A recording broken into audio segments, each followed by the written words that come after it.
The festive season is often described as a time of joy, connection, and togetherness. Family gatherings, office parties, busy social calendars, and long-standing traditions. And for many people, that can be wonderful. But for neurodivergent people, particularly those with ADHD, autism, or dyslexia, Christmas can bring a very different experience. Neurodivergent mental health at Christmas often comes with additional challenges: sensory overload, disrupted routines, social expectations, and pressure to perform, participate, and enjoy everything in a very specific way. This doesn't mean Christmas is disliked.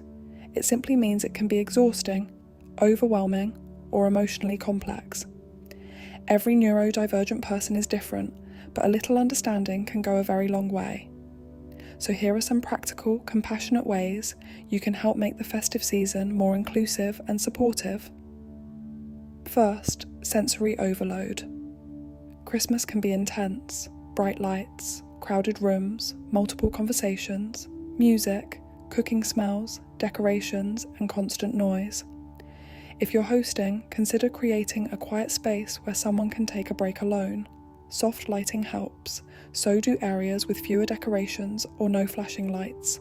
Be open to people wearing comfortable clothing instead of formal outfits. And if someone uses ear defenders, sunglasses, or fidget toys, those aren't distractions, they're coping tools. Next, routines. Many neurodivergent people rely on routine to feel regulated and safe.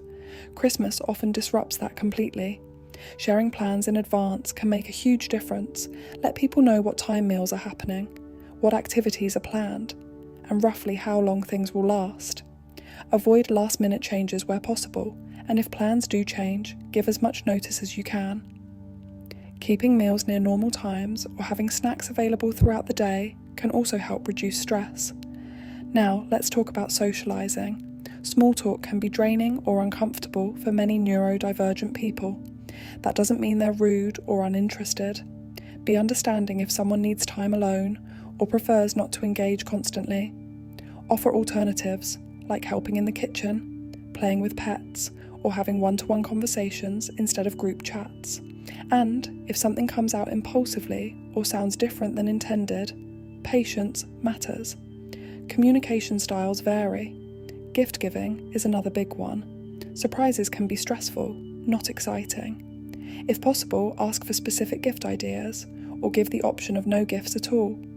Gift cards, wish lists, or removing the surprise element can reduce anxiety significantly.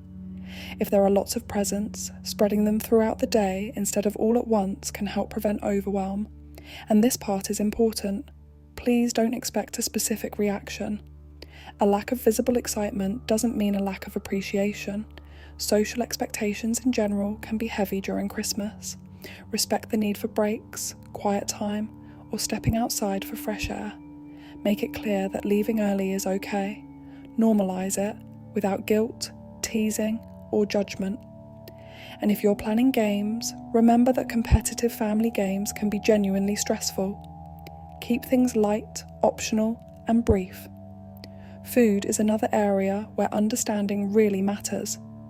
Ask ahead of time about food sensitivities or preferences.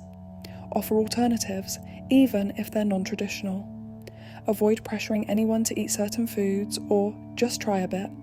Comfort and safety always come first. One of the most meaningful things you can offer is mask-free space.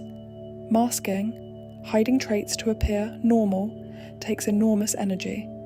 Christmas is often when people feel forced to mask the most.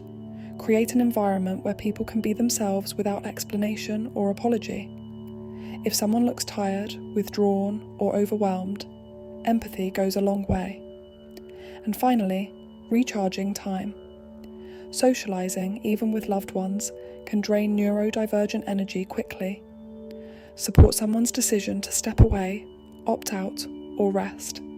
Participation doesn't equal connection. Presence looks different for everyone. I want to end with a personal reflection from a neurodivergent individual. Please don't take it personally if we need time out, don't want to participate, or don't react to presents the way you expect. It's not a reflection of how we feel about you. We simply communicate differently, and socialising takes a lot of energy. even though we genuinely love being with you. By offering flexibility, patience, and understanding, we can create a Christmas that feels safer and more inclusive for everyone. Not perfect, just kinder. Like and subscribe for more neurodivergent content.